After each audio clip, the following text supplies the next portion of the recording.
There it is.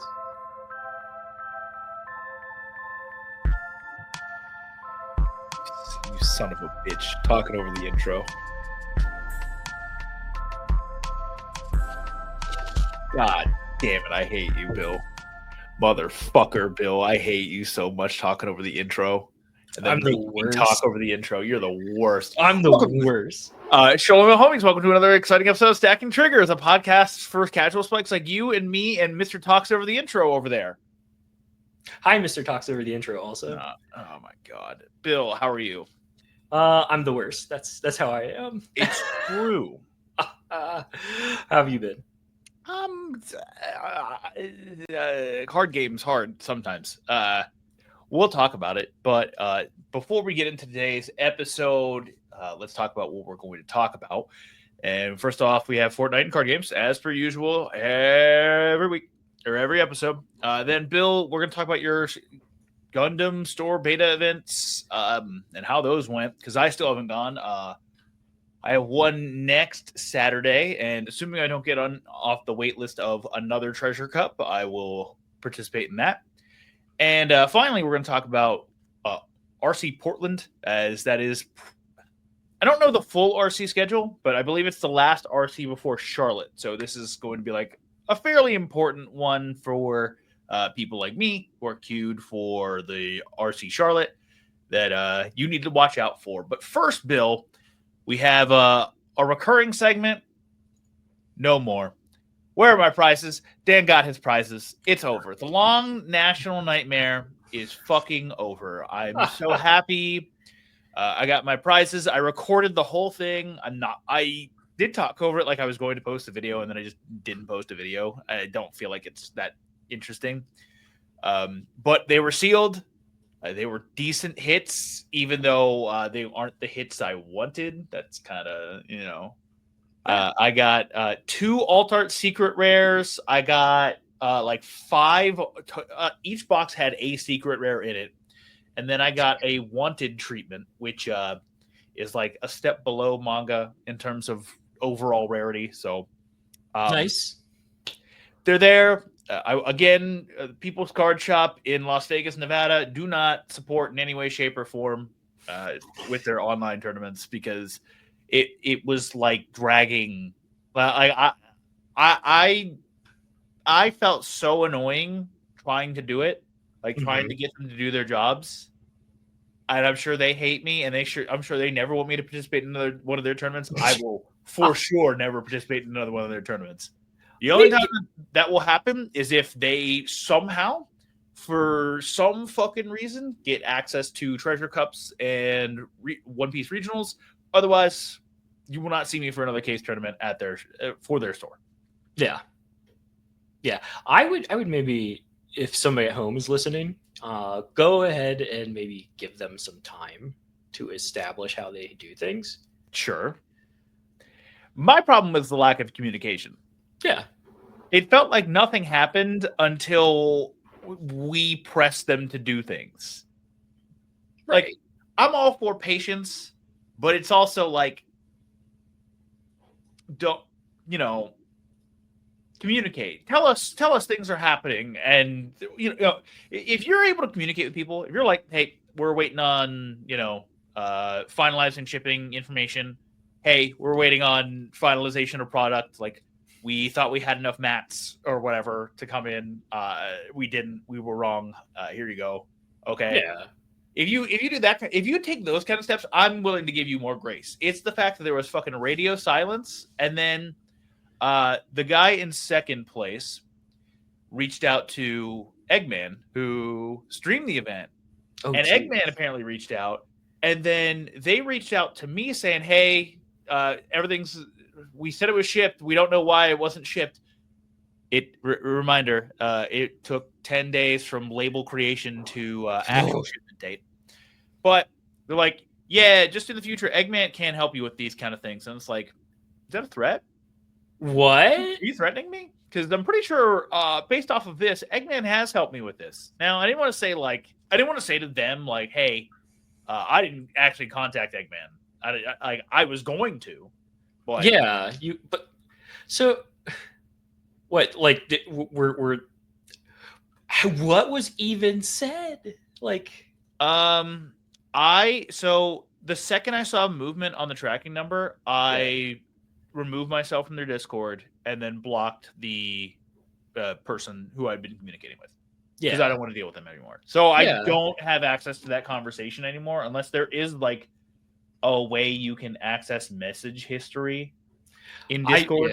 I don't know, but like I'm just like what did Eggman, like, Eggman's not associated with these guys for what I understand. No, right? but he did like he did make money off of a stream and like promoted their store and was like, "Hey, we're promoting your box tournaments that you're going to be having weekly going forward." So like this like to me that was like an advertising stream.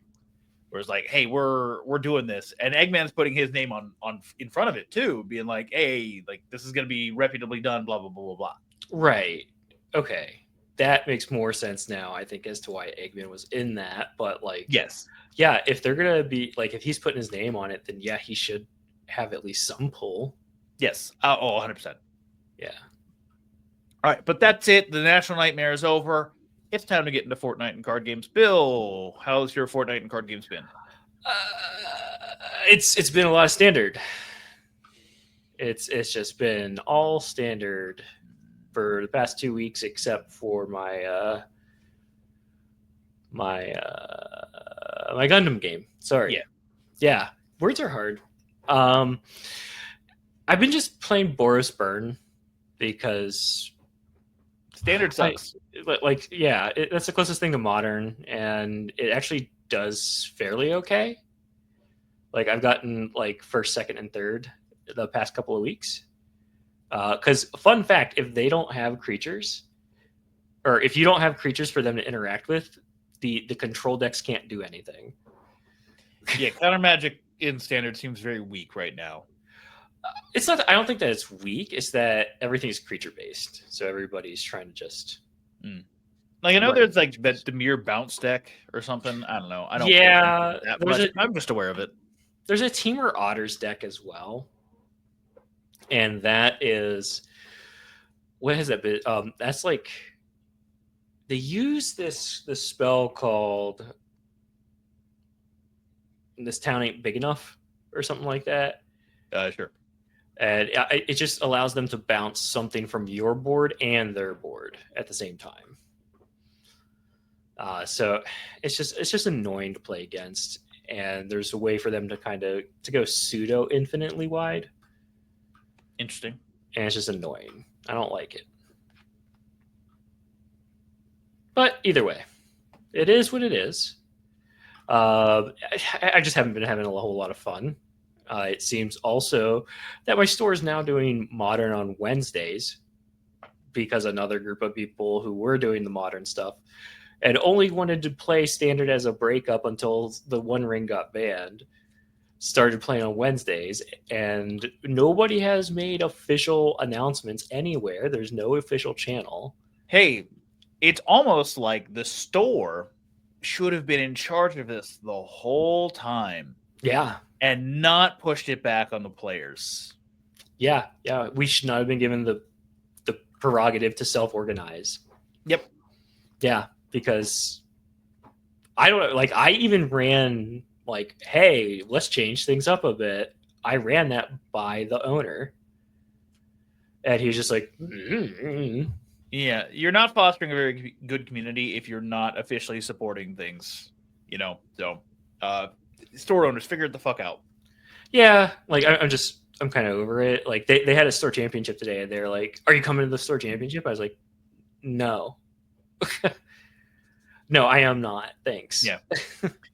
What's funny is one of my stores had a store championship. It was for that like textless Urza saga, and that was happening around the time that I was starting to play Breach, and I'm like, "Oh, I want the textless Urza saga." So I'm going to build a standard deck for it. And they're like, no, we need 8 people to fire. 3 people showed up. So because I'm buddies with one of like the store manager, I was like hanging out in the back and I was like going through all the promos they have. Like, look at this Urza saga. Boy, I sure wish I had this. Yeah. Did you get it? No, because that's like $200. Oh. But I think I think they said they're going to run a tournament for it at some point in the future. It's just, they have to like give enough space in between from when the store championship was supposed to be to like Yeah. when they run this tournament, because they wish they could have run it for modern, because like for modern that'd have been cool, but they had to run it for standard for some fucking reason because Wizards is weird. Yeah, I'm sorry. It wasn't the store championship today. It was the RCQ. The RCQ. Yeah. I didn't have the ability to do it today. Yeah, fair. Yeah. How about you, Dan? How's your Fortnite in card games? All right, so I played in 2 Treasure Cups for One Piece. I played Red Shanks last weekend. I played Purple Luffy this weekend. I have gone 1 and 2 in both of them. Red Shanks, it was, I don't know. I don't feel like I played super optimally, and then also I didn't really get the draws that I needed. It's one of those decks that's like feast or famine in terms of like its own resources and what it has. Mm-hmm. So, it was just one of those days where it was like the deck just didn't work the way it was supposed to. So it is what it is. Today I played Purple Luffy. I won 0 dice rolls. That deck like requires itself to go first. Like you have to win your dice rolls to go first, because your win rate's like 70% going first, and it's like I think 51% going second. So it's a 20% swing. Jeez. From first to second. And so I didn't go first at all. I played against the best deck in the format, Blue Dofi, twice. Their best curve is going first. So, yeah. Both games I felt like were really close. It's just, if I'm going first in that in that scenario, I probably win, but it is what it is.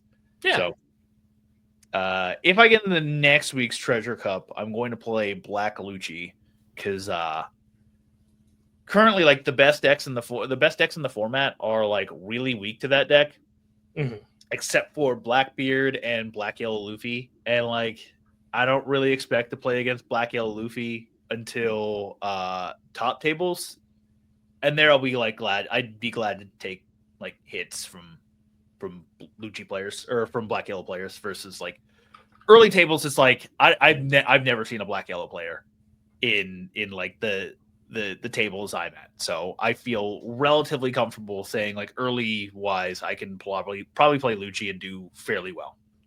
Yeah. Okay.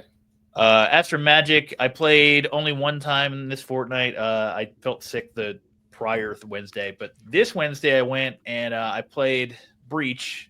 Team of Breach. I queued into some Delirium Reanimator deck that just aggroed me down with fucking DRCs and fear of missing outs.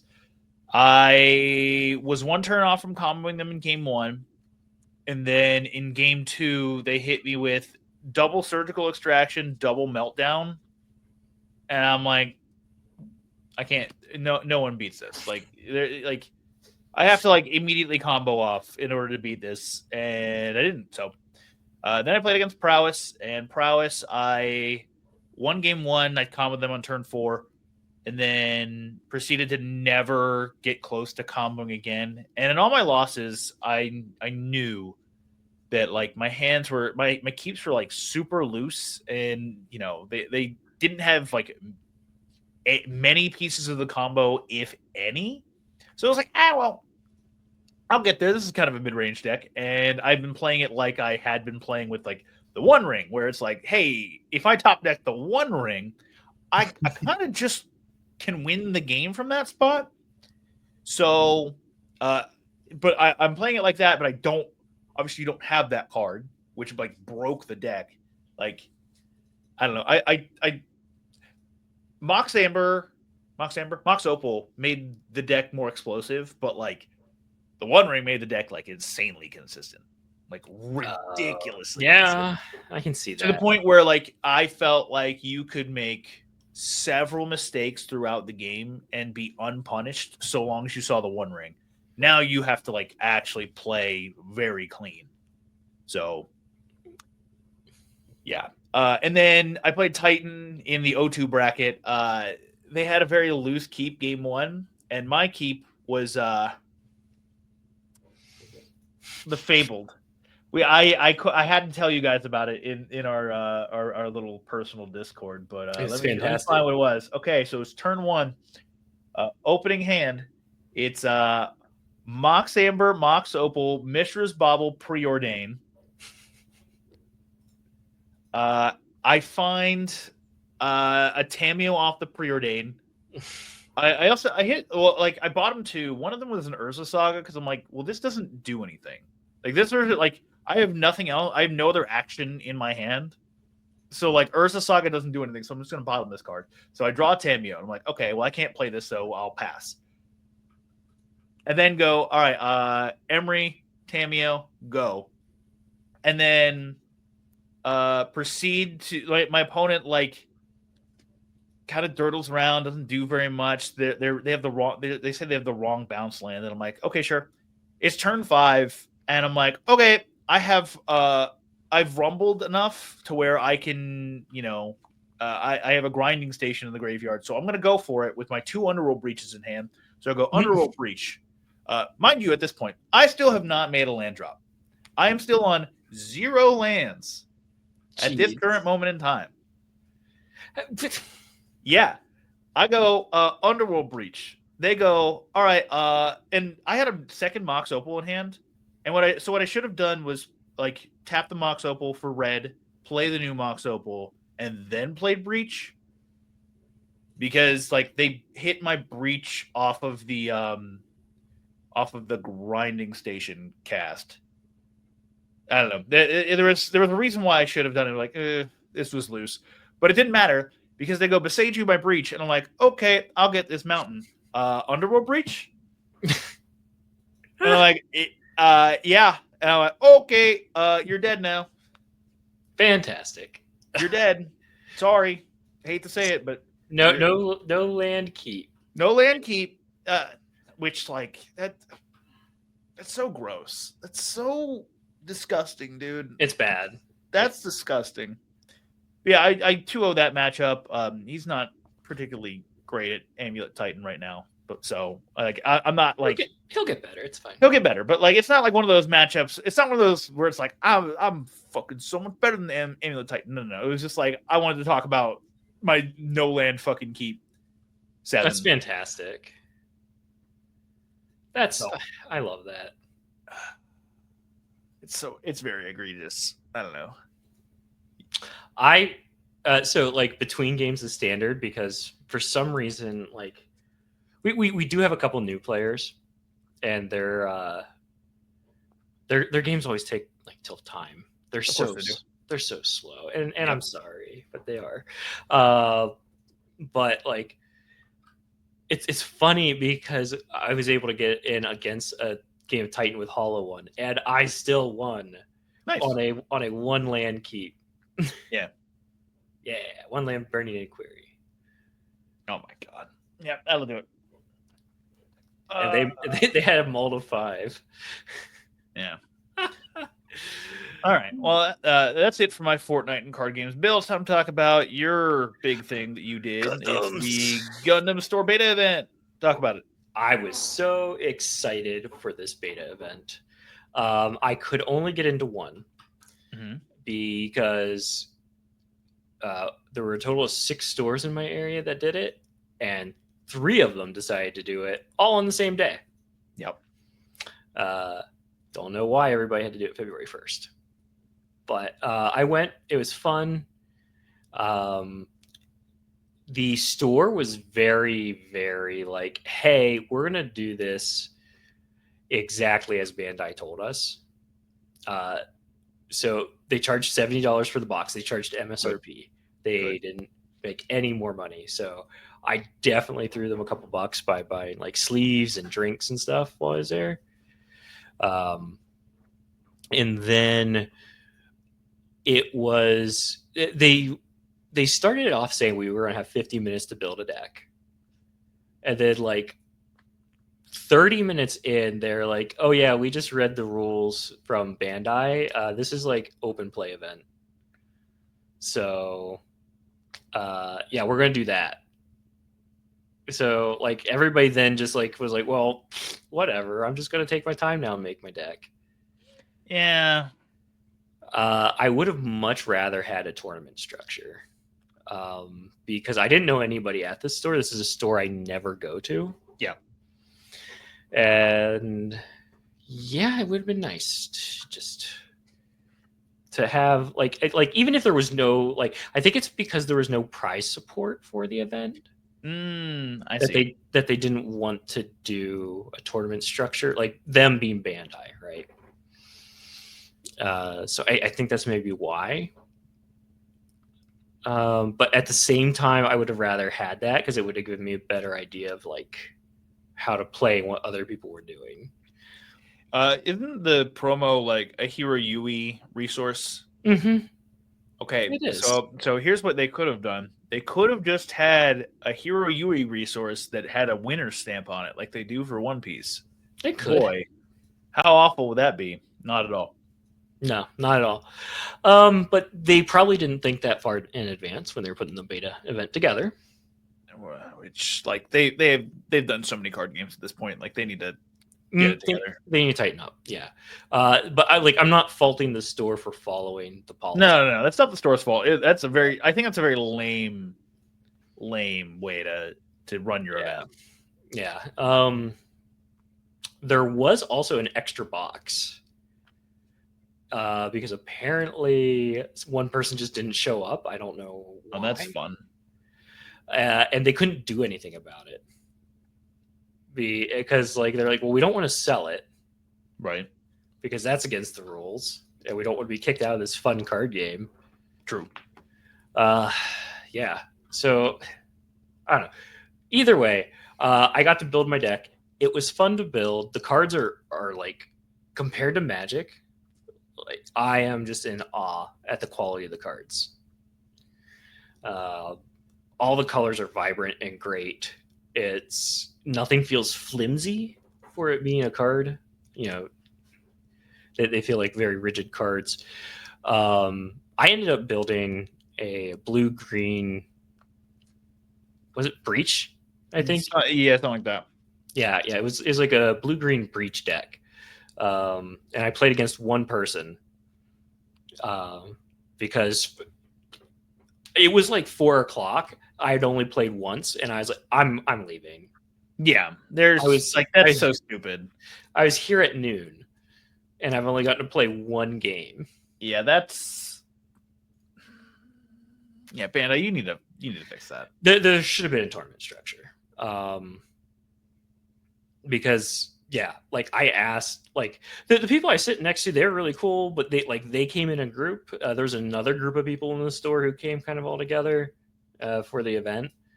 So it wasn't just, it was very not solo person friendly. Right. Yeah. I don't know. I'm excited for the game. I think Breach is probably going to get reworked. If I, or this red color is going to. Someone's gonna have something right color, yeah. Because I was able to just like swing into my opponent's units, blow them up, and take out their shields and life points or whatever, and win the game that way. It was just fantastic. It's a fantastic mechanic for like aggro players. Yeah, it's all you have to do. You don't even focus their shields. You focus their units. And you win. Like they even tried to like playing up blockers and stuff, and I was like, I don't care, because what you're gonna block with this one AP thing, and I'm gonna trigger the breach anyway. Right. Yeah. So, but very fun event, very exciting. I am excited for the game. I'm excited for more spoilers. I wish I had more information. I feel like I don't have enough information though. What information are you looking for specifically? Like, how can I pre-order? Because my local store that I would prefer to support, instead of having to drive 40 minutes away, they said that they don't have the ability to order yet, or like to put in their pre-order. It takes about 3 months beforehand, and I know everything's coming out in July, so April is my assumption. I think this is going to be a different type of availability. I don't think it's going to be like One Piece where there's like a single run. I mean, I hope not either, because and also One Piece doesn't. It's like the specialty sets that has like single runs. That's my problem with One Piece. Like the extra booster and the premium booster, those having one print run seemingly kind of crazy. Yeah. The like what I was understanding, like typically like for One Piece, my normal LGS will only be able to order from 1 or 2 distributors total. Like there's only 2 distributors in all the United States. But they said for the Gundam stuff that there's 5 distributors. So it seems like this is going to be a lot different. I wonder if this has something to do with the fact that Bandai outright owns Gundam versus licenses for One Piece. That could be. And so like they're willing to flood the market a bit more with product because it's something they're going to make more money off of. That's an interesting thought. Can't remember who outright owns. It's not Funimation. Who outright owns One Piece? Yeah. No, but you're right. Like, because even that Union Arena, is that what it is? Yeah. Their other card game that's somewhat popular right now. I think that each set is licensed to there. Is it just Shonen Jump that technically owns it? Maybe. Or no, it's Shueisha. Shueisha publishes. Let me look up Gundam really quickly. But continue to talk. Yeah. But overall, I was pleased with it being kind of like my first Bandai event that wasn't like, oh, I'm just gonna go because Dan's going and I want to go and hang out with Dan. True. Yeah, just next time Bandai like put structure, please, for the love of God. Yeah. So back to this. Basically, what I'm seeing is that I can't tell exactly who owns One Piece, but when I go to Gundam, it's very clearly owned by Bandai Namco. So yeah, that's what it is. Yeah, I hope that they do flood it and that availability is not an issue like it's been with One Piece. Because I just want to play this game. It was a breath of fresh air from Magic. Sure. Like, I was like, oh my God, I don't have to think about triggers or the stack other than just like this one trigger that says when you blow up a unit or once per turn you could do this. Oh, what's that? It doesn't really cost a whole lot of resources. Cool. Oh, yeah. I don't have to color fix. Fantastic. Yeah. Like, it just felt clean and easy to pick up. And it's going to be something I think that takes off just from a playability standpoint. I could see it become boring very quickly. Sure. If it depends. Like the issue I'm going to probably have with it is it's a Japanese card game, and the power creep is going to get so insane that it's going to kind of be really hard to keep wanting to play. I don't want to say anything like too early, but there's a new Nami deck coming out in OP11, which hasn't even officially released in Japan yet. And everyone's already like, we already have like people freaking the fuck out about it, but like it seems insanely strong as of right now. And I don't know, that kind of power creep is something I worry about all the time. There were some people there as well who were saying like, oh wow, these cards all seem pretty tame. And they're like, yeah, set 1 is going to be pretty tame. Set 1's going to be very tame. Wait till set 2, set 3, and then wait till set 5. Set 5 is when things start like absolutely breaking. Yeah, I did also notice too a lot of people were building towards the animes that they knew instead of maybe the colors that they had. Now, here's my question. Does that have more to do with them being fans of the anime or the fact that there's no prize support and therefore who cares what they're doing because there's no prize support? So this was that's a good question. I'm not sure. The guy I played against seemed like he wanted things to work, and he was just testing with things. Fair. That is my preferred person to play with. Yeah, because like he played a couple games with me, and he was like, "Okay, I see what I need to do to make this better." Because I guess he's a Yu-Gi-Oh player or something. I don't know. He said he's a Yu-Gi-Oh player. Yeah, good for him. Good for him. As a former Yu-Gi-Oh player, good for him. Yeah, because he was saying like, well, I had to see every card, and now that I've seen every card and that you've been able to thoroughly trash it, I need to go back to the board. Yeah, yeah. It sucked very much that I only got to play once. I felt very sad. Just do a round robin. It's very easy. It's very easy to do a round robin. I know. Like even if there was no prize support, I don't think anybody would have been upset that there's no prize support. Like it gets around awkwardness of it does talking to new people and be like, "Do you want to play a game with me? Who wants to play with me?" And no, just fix it. Just fix it by having people have conversations and like there be like no fucking stakes. Yeah. Like it lets people explore the game still, but like you still get to see like what's like. I don't know. Probably not going to get to do another one, to be honest. Yeah. Because one of the stores password protected their sign up page. So good for that store. Another store had a private Discord channel where everything was said and had, and everything was randomly drawn. That store also allegedly had extra beta sets and was selling them for $200 a piece.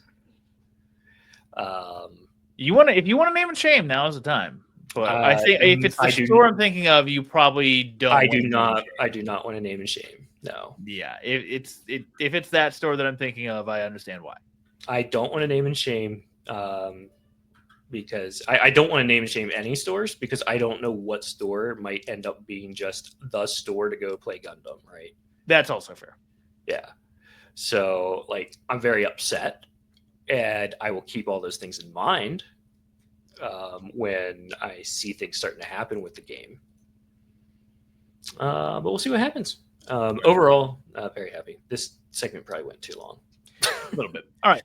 Now let's talk about the RCs. So Portland is happening as we speak. Day 2 still has not, or day 1 has not wrapped, and day 2 has not even begun to happen yet as we are recording this, as we are on the eastern side, and they're playing on the western side of the United States. So this is not the one. This is the one that I want. All right. So let's take a look here. I think it's important to know where we're coming from and like where we've come from in terms of like meta shares for events. So day 1 of Prague, this is what it looked like. I think there were 1,600 players. I could do the math here if I wanted to and just type in everybody and see how many people were there total. But we had 25% of the field as Boris Energy, almost 26%. 11% is Demir Oculus. 11% is Grinding Station Breach. 9.5% as Eldrazi Ramp. And then from there, every other deck representation fell off a cliff. Yawgmoth, Blink, Tameshi Belcher, all at 3.5% and below. So very like top heavy metagame where the top 4 most played decks were like I think 56% of the meta, if I remember correctly. And now I say all that to give you this meta breakdown, where hey, at Portland, Breach jumped from 11% to 19.7%. Energy fell from 26% to 19.7%. Eldrazi Ramp jumped up also a little bit. And then you see Orzhov, the Blink decks. We have Selesnya, we have Bant, we have Orzhov, we have Mono White. And it's like... Yeah, they guys, just grouped them all together for. which is fair. But also, Can we hey, pick one, please? like I think the black version is clearly the best. Bar none. Like the green version, I think has a better time against like the breach deck. So if you're trying to specialize against the breach deck, sure, you can play Selesnya. Yeah. I think you should just play Abzan also at that point. I agree. Yeah, I 100% agree. Because like you're what? Like you're wanting green for artifact removal stuff. I'm assuming. Yeah. I'm assuming that's what you want it for.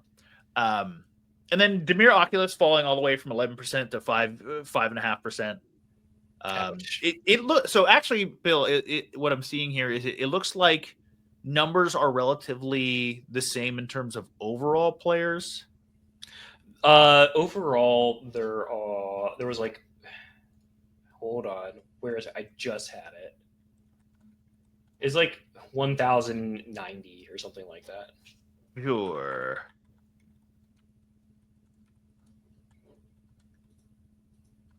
Eight plus 132, and there's about 1,030 players at Portland. So roughly equivalent levels, like numbers of players in this event.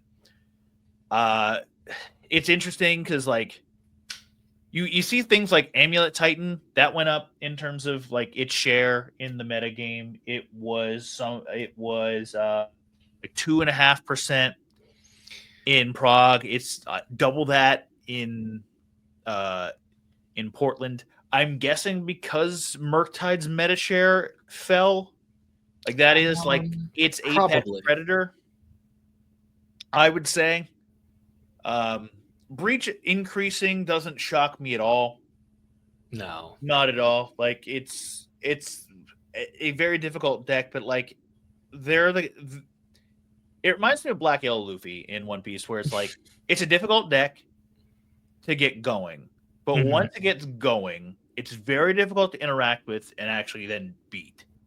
So and also you just get those freelo autopilot games out of that deck where it's just like, all right, I'm going to turn 2 combo you. Yeah. And your opponent's tapped out. They don't have a force of negation. And it's like, okay, cool. We'll go on to the next one. Yep.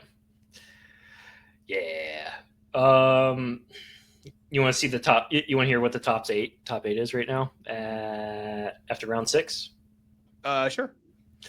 Currently, 1, 2, 3 Orzhov Blinks. 1, 2, 2 Grinding Breaches, 2 Eldrazi Ramp, and 1 Boros Energy. That sounds about right. I think that's all the people who have already qualified for day 2 with 6 wins. 7 O's. 7 O's. Yeah. Okay. So yeah, they've already qualified for day 2 for sure with those decks. Boy, that's not shocking at all. Yeah. To me. Yeah. I know people were like memeing on Orzhov Blink and being like, "Well, this deck isn't real. Why would you play this deck? Sucks. Why would you play it?" It looks a lot better. It looks fine. I also think like it has a like post side. So I played like a bunch of games with my friend who was on Orzhov Blink. Mm-hmm. Game 1 was the easiest games of my life. Like the only way I would lose is if I kept like an awful hand or my draws were bad, and then they got to like Stone Rain me a bunch. Right. That was about it. Otherwise, I think it was like 80% in game 1 in pre-sideboard. Post sideboard, that matchup heavily swings if you are not like building straight combo. Now, I will admit, I was bringing in whip flares, and since that time, people realized, oh, you actually don't bring in whip flare because like they don't flood the board like energy does. Like energy makes perfect sense to whip flare. In this matchup, you don't need to whip flare as much because like they're gonna have a lot of bodies on board sometimes, but like you're trying to combo through like they have specialized bodies as opposed to like a lot of them. And you have to remember, too, they have up to probably 6 copies of each specialized body. Sure. because most of the things can be tutored with the guard. Yep. Or they get the advantage of the Belmerk thingy. Yep. So the deck has a lot more card advantage, I think, than people are giving it credit for. Yeah. I feel like interaction is kind of low right now in the format for whatever reason. Probably because Oculus has dropped off. Also, like, Oculus wasn't really running that much interaction. Like, it had fatal pushes, but like that's about it. Like, you would see some shoot the sheriff, like a copy of shoot the sheriff, maybe 2. So that's like 6 removal, like targeted removal spells. Yeah, for that deck. And like that's not enough. Mm-mm. No, and everybody's kind of gone to like the force and negations and stuff, which cool, but the whole point of going to force negation was to protect your frog and to protect your Oculus on like from Boros, like because they go like, okay, static prison, and you're just like, all right, well, this thing that I spent a bunch of mana for is now just dead. Yeah, effectively for the rest of the game. Yeah, like I don't know. I love the Orzhov blank deck. I've been playing it a lot lately. I'm not good by any means, but that's like I'm also not putting a ton of effort. Yeah, either. Although you got some LCQs coming up, so you better. I do. Yeah, I don't know if you better get on that. I know. Sad. Yeah. But yeah, this is interesting. This is about what I thought. I still figured that energy would be the number one variant going into Portland. I'm glad it's toned down. Granted, like 20% of the format's still pretty high, but yeah, like 258 Boros players in Prague versus 114 grinding station players, and then what you take away 55. It's not about the same. So it's not like obviously they also aren't the same players, but like the US has a different meta game than like Europe does. So right. I don't know. I think this is interesting because it does show that like there is a significant difference in our metas.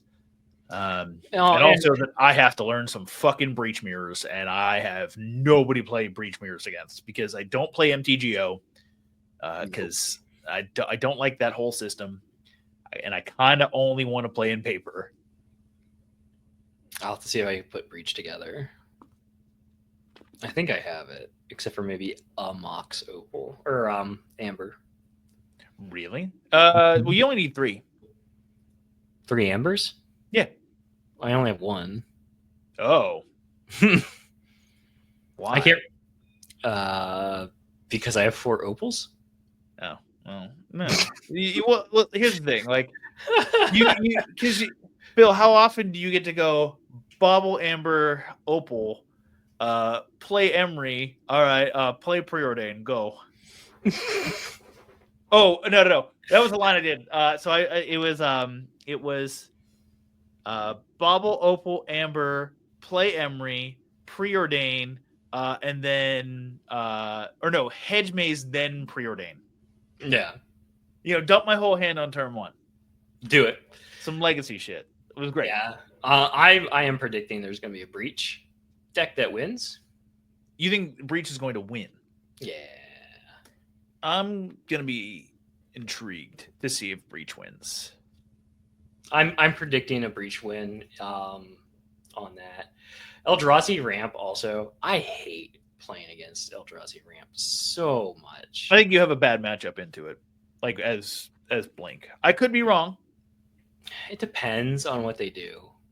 Like if their opener is that they put like 2 of the enchantments on a forest, and I have I'm able to grab a Flicker Wisp, just take them down. That's good, but a lot of them. I don't know if the ones that are here are they running the red Eldrazi that gives itself haste. Line breaker. They are not. Okay. Yeah. So they're running. I think specifically the Eldrazi ramp deck is using talismans, Utopia Sprawls, Yeah. Temples, Ugin's Labyrinth, Sowing Might Spawn to get to Emrakul, the six problem. cards in graveyard plus 6 card types in graveyard plus 7 mana to get to Emrakul. Yeah. Like, I think they are all in on the Emrakul combo. Combo. Also, they play a wait, no, they don't. Yes, they do. They play a freaking Karn. God damn. Hate that card. They play Karn because it's good against Breach. It's good against everything. That's true. You have 15 cards extra to pick from. You probably have something more like 10, I'm going to say. That's fine. You still have an extra 10 cards. Yeah. But Karn is like the best against the best deck in the format. So, yeah. Breach, I haven't really had problems against Breach. There was one game that I played where I messed up and lost only because they comboed out and then they Thassaed, but they had 3 cards in library still, with an Emery on the yard or on the field, and I ended up removing, I think, the Thassa's instead of the Emery. And if I would have just let the Emery or let Thassa there and take Emery, they would have had like 1 card left in the grave, and they wouldn't have been able to do anything about it. how did you remove it? Solitude. Oh, well, Solitude should be fine. Like, Solituding it should have been fine. Right. No, but like they had 3 cards in their deck still, is what I was trying to say. And so with the Oracle trigger, doesn't it ETB and still check? Like, it's like I thought it would be like it's at resolution. It checks. Right. It's like Spellstutter Sprite, where it's like, all right, I'll Spellstutter Sprite a spell. All right, I'll bolt your Spellstutter Sprite, and then the effect goes. Right. Which, if you bolt it, it doesn't counter it. Well, if you bolt it, it does counter it if you have the number of fairies. But if like Spellstutter Sprite is the only fairy you have, or if like you're countering a 2-mana spell with Spellstutter Sprite, and then you bolt a fairy, and then the fairy goes away, and now there's only 1 fairy, then yes, like that's what I would assume the interaction was. Yes. So it works that way. Except I think with doing, how did I do it? It gave them draw steps to find, like, and they just found something else that they were able to use to win. So like they were like left with like, I think, 2 cards in the library. Sure. And they were able to just draw cards somehow to win. I don't remember how. I would have to see it to see what happened, but they drew a Breach and was able to play the Thassa's out from the Breach. You solituded. Maybe I pushed it. Yeah, if you pushed, then that's wrong. Yeah. It's okay. It's not wrong. Like, pushing there is fine. It's that you need to have the way to remove it. Yeah. Going from that, because eventually, they are going to hit like to where there are no cards in deck, and then, Yeah, I think it's fine. It's whatever. I learned my mistake. Yeah, it's fine. So I don't know. I'm interested in this. What's going to happen here? Because I kind of expect the numbers to be exactly the same. Not exactly the same, but like mostly the same going into Charlotte. Yeah. Like, I think Orza Blink might go up. I mean, obviously that might change depending on when, like what wins. Like whatever. Yeah. If something specific wins, like if Orzhov Blink wins, then I can see its meta share going up. But like, if it just makes like top 8 and then fizzles out in top 8, and then like you have your Energy versus Breach versus Eldrazi top 8 with like a single Blink in there, right? I don't think that's going to happen, but yeah, because there's a lot. There's a lot more Orzovs towards the top than I would have ever thought, to be Interesting. honest. Yeah. Which also goes to show everybody playing Selesnya, Bant, and Mono White. Stop it. Play other color. Play the better colors. Yeah.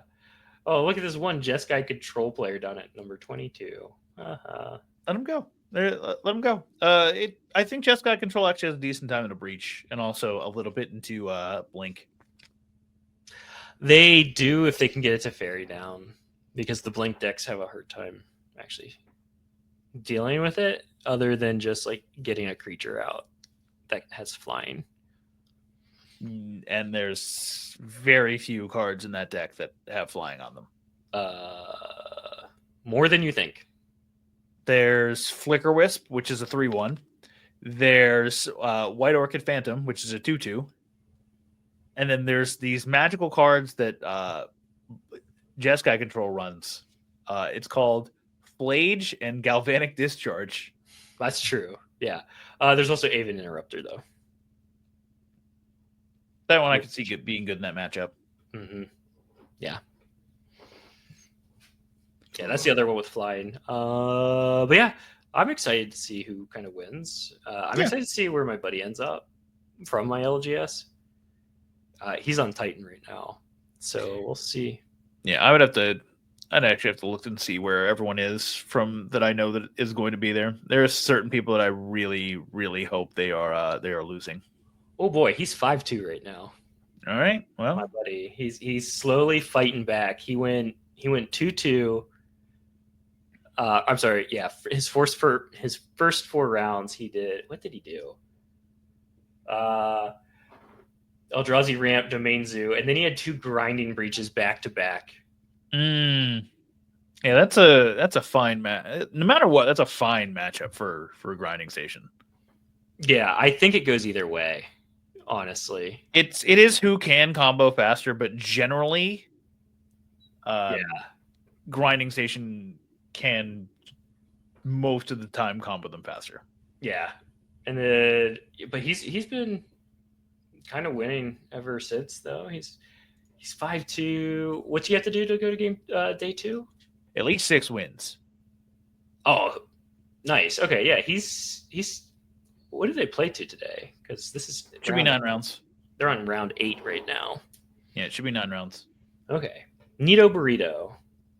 I need to see if that other guy, the other Titan player we know from my area, is there. Oh, that one? He is not. I sure hope not.